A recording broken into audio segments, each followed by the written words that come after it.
Olá pessoal, bom dia, boa tarde, boa noite. Estamos começando aqui o nosso último vídeo da série sobre geometria espacial, especificamente aí a parte de áreas e volumes dos sólidos. E a figurinha da vez vai ser o prisma. Então a gente vai colocar aqui a importância do prisma, inicialmente. Então observe aqui esses objetos. Então você percebe que todos eles, eles têm uma característica em comum. No caso, todas elas são figuras, a forma de um prisma.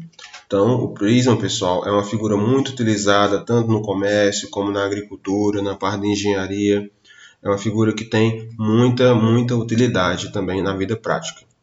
Então, a gente vai colocar aqui, estudar os elementos principais do prisma, Quando eu falo os elementos principais, pessoal, é cada pedaço do prisma, Que eu posso pegar essa figura e estudar cada parte dela. Então, pegando essa figura aí, que é o prisma, No caso aí a base é um hexágono. A gente vai tirar aqui algumas informações, Bom, primeiro, o prisma ele tem dois tipos de faces, Quando eu falo face, pessoal, no caso aqui eu estou colocando a base, que são os polígonos regulares, polígonos congruentes.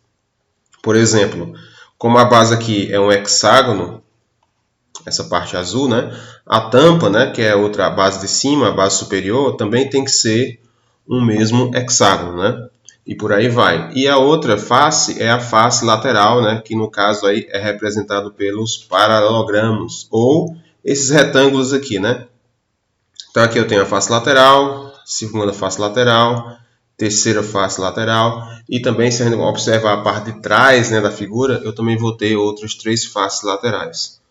Bom, a ideia aqui é o seguinte, se eu quero calcular a área total, a superfície total do prisma, como é que eu faço o cálculo? Eu junto a superfície lateral, que no caso são os retângulos aqui, com as duas bases do prisma, que no caso aqui da questão é hexágonos, Então, quando eu somo a lateral do prisma com as duas bases, aí eu vou ter, no caso, a área total. O prisma também ele tem dois tipos de aresta, No caso aqui, as arestas das bases, que eu chamo aqui, no caso, AB, Então, a gente tem aqui a base inferior, AB, BC, CD, DE, EF e, por fim, FA, Assim também a base superior, que seria a tampa, A linha, B', C', D' e por aí vai. Eu também posso ter as arestas laterais, que no caso, as arestas laterais são formadas por esse espaço aqui, Essa distância aqui, ó. Então, de A para A', de B para B', e assim vai, fechando toda a figura do prisma. Bom, a distância, essa distância aqui, pessoal, que no caso equivale à distância da tampa, para a parte inferior, a base, é o que a gente chama de altura, Então, a distância, a H, entre as duas bases do prisma, a base superior e a base inferior, é o que a gente chama de altura, E agora, o seguinte, eu posso classificar o prisma de acordo com a base, Então, por exemplo, se a base for um triângulo, o prisma ele é chamado de triangular, No caso aqui, esse P significa prisma triangular.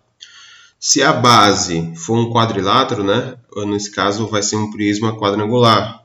Se a base for um pentágono, vai ser um prisma pentagonal. E por aí vai. Então, nesse caso, pessoal, assim como a figura da pirâmide, que a gente viu isso na semana passada, que a base muda, o prisma também, a base, ela pode ser alterada. Eu posso ter vários tipos de base, Triângulo, quadrado, pentágono, hexágono, octágono e por aí vai. Inclusive até o círculo, No caso, se a base for circular, o prisma ele se transforma num cone, Aí olha só, nesse caso aqui é um exemplo, no caso o prisma pentagonal, porque a base é uma figura de 5 lados.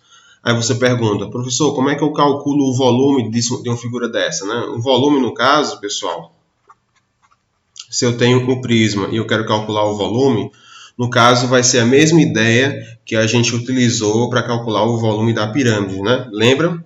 Então, nesse caso, eu vou pegar a área da base, eu tenho que saber a área da base e multiplicar pela altura. Apenas isso.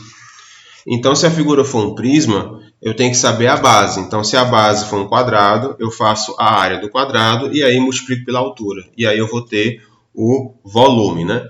Se eu quero calcular a área, como eu falei anteriormente, nesse caso eu vou ter que pegar cada pedaço desse aqui separado, né?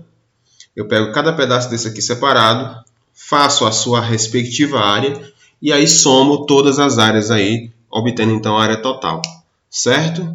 Bom, pessoal, era isso. Qualquer dúvida, a gente se vê lá no Meet, né? E obrigado e até a próxima.